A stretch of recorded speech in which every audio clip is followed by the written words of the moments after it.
আমার বাড়িতে রান্নাঘরের কর্নারের হচ্ছে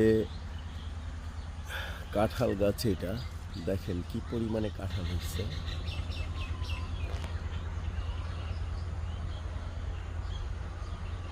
কি পরিমাণে কাঁঠাল।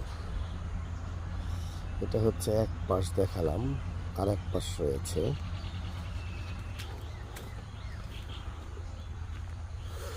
এই যে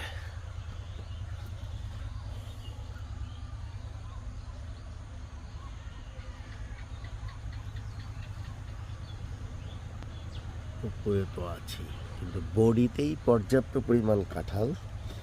গত বছরে মাত্র 25টার মতো কাঁঠাল হয়েছিল, কিন্তু এবছর তার সংখ্যা হবে দ্বিগুণের বেশি।